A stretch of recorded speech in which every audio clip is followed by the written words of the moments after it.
now we are going to talk about the types of movement which are shown by the human body. The human body exhibits three main types of movement, namely the amoeboid movement, namely the ciliary movement, and definitely the muscular movement.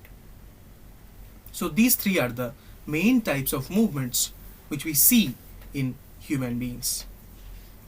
Let's now get into the locomotion. We have understood the type of movements: amoeboid, ciliary or muscular. Amoeboid movement is broadly shown by our white blood cells, who tend to come out of the blood vessel. Ciliary movements are clearly observed inside the lungs, which are the windpipe. We know we have ciliated epithelium over there. Inside the fallopian tube of females, where we find same kind of ciliated epithelium. And muscular movement occur all over our body with involvement of over 639 muscles.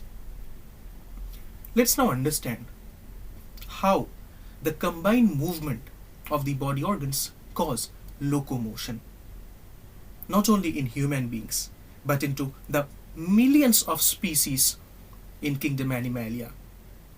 We find movement, and definitely the combined movement of different body parts of these organisms cause locomotion.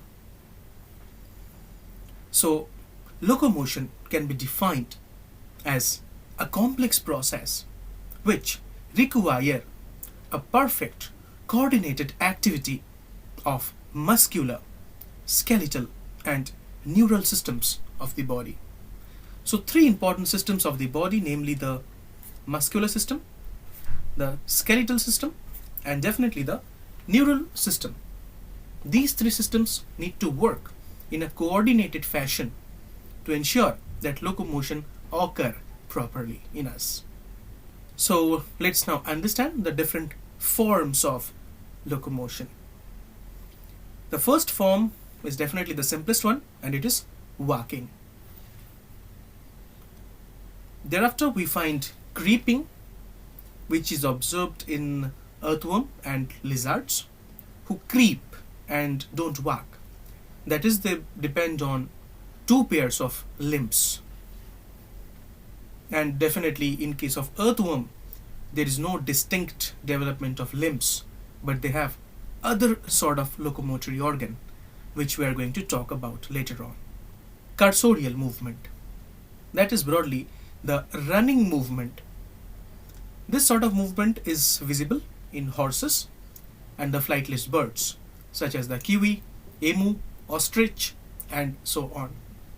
These birds are not able to fly as they have very strong hind limbs. They have a larger body mass and the wings are somewhat vestigial, not well developed. Wings are absent in kiwi. So definitely these type of birds having a heavier body mass, poorly developed wings, strongly developed hind limbs, choose to run onto the terrestrial environment rather than trying to fly, which can become a very problematic task for these organisms. Thereafter we can find hopping, that is moreover a jumping fashion of locomotion that is observed in frogs and rabbits. Running, it is a type of movement which we find in dogs and horses that causes definitely transition from one place to the other and locomotion. Swimming, that is a form of locomotion observed in fishes and whales, which are completely aquatic organisms. In the next part, we will be talking about the locomotory mechanism in different species.